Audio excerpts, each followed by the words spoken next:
Harrison, just talk about that big series that the Mavs had against Colorado College and kind of carrying that momentum the rest of the way.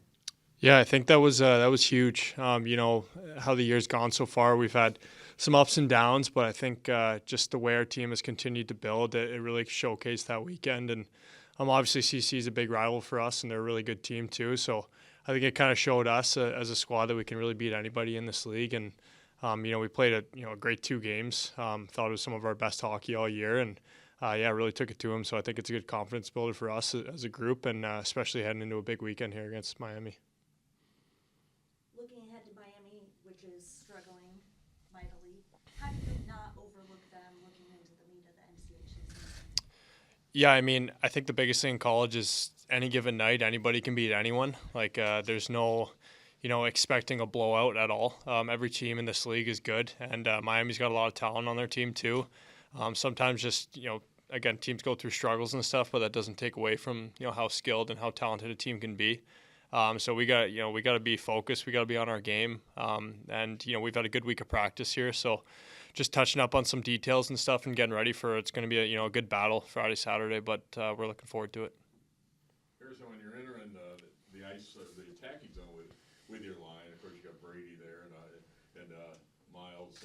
Talk about what you're thinking when you're on the attack. Do you guys have some plays put together already? Certainly you have the so-called synergy, whatever that means, between you and Brady. But talk about maybe some of your thought process when you're going over that blue line. I know you like to, nothing else, get a cycle going, don't you? Yeah, no, I think a lot of that is just, you know, kind of understanding your line mates. And obviously me and Brady have played together for a long time. So I kind of understand where he wants to be and where he usually is on the ice. And I think he kind of thinks the same with me. And then adding Miles for the last few games has been awesome. You know, he's a kid that just works hard, forechecks extremely hard, plays heavy, and is just super tenacious on the puck. So I think kind of figuring out where he likes to be, his patterns, kind of establishing a strong forecheck is something that I thought our line did well on the weekend, and I think that's going to be a strength for us moving forward here. So honestly, when we're on the offense there, I think just kind of making sure we're looking for every option we can and trying to make a play out of it, but also not rushing anything too much. I think we're pretty good down low. So if we can again establish that cycle and be heavy and just wear teams down, I think that's when we're playing our best. Harrison, talk about your journey to this point to play for the Mavs. Were you and Brady a package deal, and why Omaha? Yeah, I wouldn't say it was like a package. I think we kind of committed at 2 different times in the portal, but it's been something that when I was with Alaska, we played here a few times, and I loved the place. Like, I loved playing here, and I knew the crowds were amazing. The team was always extremely hard to play against. So I think when I was in that portal, just chatting with other teams, chatting with Gabs and the coaching staff here, I immediately knew like this could be a spot where we could have a chance at winning this year, and then just stepping up my level of development with the facilities and everything we got here. So it was obviously, it worked out that Brady was also coming here, and him and I playing on the same line for the last couple of years. But at the end of the day, it was it was a great choice, and just seeing how the year has gone, there's going to be little rifts and valleys, but I think seeing now where we're at and where the team's at, I think it's really exciting, and I think that we're going to have a really good push here for the end of the year, and it's going to be my first year in college playoffs, so I'm excited for that, and it's been good. I read somewhere that when you're in AAA hockey, that someone told you that they didn't think you'd play beyond high school. How's that motivated you in your career? Yeah, no, it definitely motivated me for sure. Like, you always like to look back and kind of hit them with, well, you were wrong. But it was just the career-wise, it's been you can say like late bloomers, all that stuff. But I think it's just focusing on trying to get better every year. And honestly, it's cliche to say the journey is the best part, but the best memories I've made have been in spots where I didn't think I was going to end up. Just if I got cut from a team and ended up in a different place, like that was the best thing for me. And it's funny how hockey works. Sometimes it just happens, but as you continue to work and just get better, it good things can come your way. So it's been a process, but I wouldn't change it for the world. All right, thanks, Harrison. Thanks, guys. Thanks, Harry. Appreciate it. Thank you.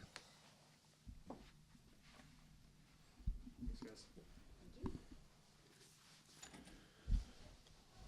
right, we'll take take questions from Coach. Well, just some comments, Coach, on the addition of Harrison and I guess the so-called package deal with Yeah. Brady and having Miles on that line. They were doing some virtuoso type stuff. Yeah, I think that line's found some chemistry. Like they mentioned, Harrison and Israel and Risk have played together in the past, and adding Miles to that line just brings a little bit of youth and some forechecking ability there, some speed, some strength. That he's done a great job and had a tremendous weekend here. So they were a big part of why we were able to get 2 big wins this past weekend, and they're playing well together, which is great to see. And I think Miles and Risk had played together previously. Yeah, I think back in maybe Medicine Hat back in the day there in the AJHL, so a little bit of a past connection there that was able to reunite, and it's obviously working out well. Like Bridget asked this a little bit ago, but Sure. Given where Miami is in the standings, Mhm. how do you make sure the team is focused on this team this weekend?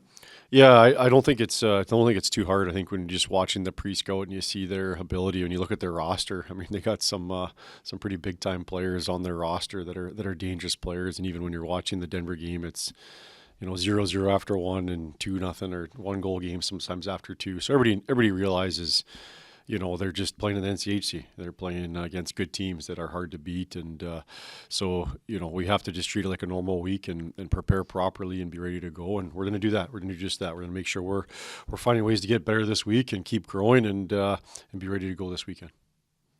Does the team take a look at the NCHC standings? It's so tight, Mhm. 1 through 6. Are they looking at that and knowing that 6 points can really make a difference, especially down the stretch?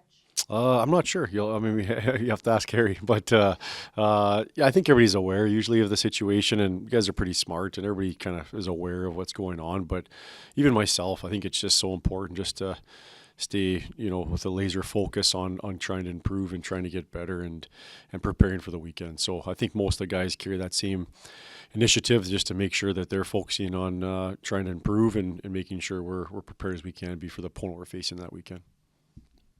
Mike, with the number of new faces on the team this season, do you kind of get the feeling that as the season's gone along, the team's getting better and better and maybe playing its best hockey right now? Yeah, I think that's been one of our traits for a while now, that we just find ways to keep growing and improving. And I think it's everybody involved to make that happen, whether it's the staff or the players. Everybody has to buy into that and have that growth mindset and a hunger to keep improving and then do the work necessary to let that happen. And so something we take a lot of pride in here, and sometimes the results show it, sometimes they don't, but finding ways to get better. And I do feel that. You can just talking to these guys that, they're getting rewarded with some good play now, and Harry and Risk are prime examples of that, right? They were snake bitten there for the first half quite a bit there, but they're unbelievable people that just keep working and showing up and doing the work. They don't go into victim mindset. They don't complain. They don't point fingers. They don't look for excuses. They just keep working. And I believe when you do that long enough, good things come eventually, and they're getting that right now. So yeah, just happy the guys are keep improving, keep growing, and got lots of work still to do here, and we'll keep working. Some great news, Simon on that watch list. Yeah. A Richter Award again, so certainly good news. He was certainly a candidate for stars in both nights, obviously, last weekend.